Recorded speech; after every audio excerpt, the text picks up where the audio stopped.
Okay, so scene 3 of The Southern Boy starts with the son, who is a Jehovah Witness, is in the house with the mom and the boyfriend.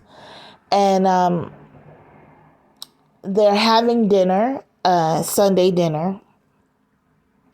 And they're actually eating a big roasted chicken with some mashed potatoes and corn and tons of food. And the scene shows the son and the boyfriend trying to get the mom to eat. She's still in the chair, kind of blank faced, and she has fallen more ill to her daughter's death. It's to the point where she's barely responding, and her face is very faint. She has no emotion anymore, and she's fallen very ill and thin. And the brother keeps praying with her. He's holding her hand, and he is asking her to please speak to him, to please respond, and to please eat. And he prays for her. He grabs her hand and he prays for her. And the brother prays for her, and then he lets her hand go. And the mom is still looking very, very faint, very, very ill, very, very pale.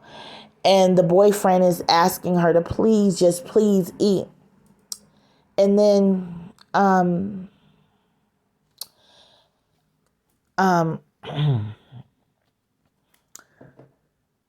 the brother starts to cry. He starts to weep and says that, he asks God, why? God, please let my mother get better. Please let her have responses, and please pray. And then suddenly the mom looks up and says, boy, stop crying. And he looks at his mom and says, oh my God, Mom, you can respond. And she looks down again and doesn't say anything. And then he says, Mom, can you eat for me? Can you eat for me? And she doesn't say anything. She doesn't respond. She goes back with a blank face. And then he says, Mom, can you eat for me? And she shakes her head, no, I'm not hungry at this time. And then he says, well, what do you want to eat?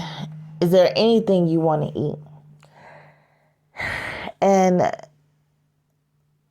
the father, the boyfriend says, what do you want to eat? What do you want to eat? And then she looks at them and says, barbecue ribs. And so the brother dashes out and says, Mom, if you want to get some barbecue ribs, I'll go right and get the ribs for you. And she says, barbecue ribs and some potato salad and some string beans. And so then him and the boyfriend, the son and the boyfriend, look at each other and they say, well, where can we go this late to get some barbecue ribs and string beans? And the brother says, don't worry, I can go and get it. I'll go and get it. So the brother walks out of the house and he goes to get into his car.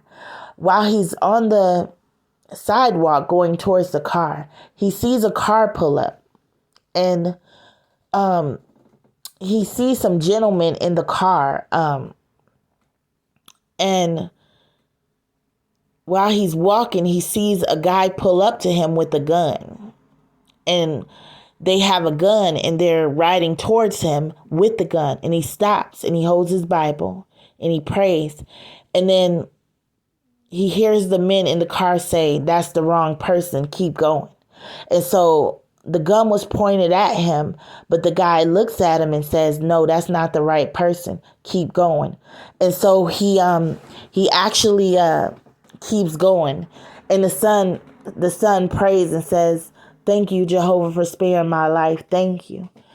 And so the son gets in the car and he goes to a known barbecue place. It's in Baltimore, and it's like a nightclub, and they cook barbecue there. And when the son gets there, he knows one of the owners, and he says, "Son, what are you doing here this late at night?"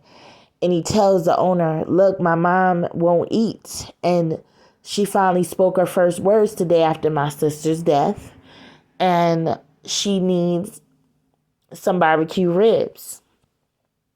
So the owner asks him, "Well, do you want to come in?" And he says, No, I don't want to come in. I see alcohol and drinks and stuff." And he says, "Okay, well, if you're going to wait out here, it might be about 30 minutes. So if I was you, I'd come in."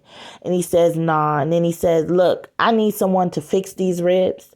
Why don't you come back here in the kitchen and start cooking your mom's dinner?" So he goes into the kitchen with the owner, and they go into the back and they start to prepare his mother's dinner.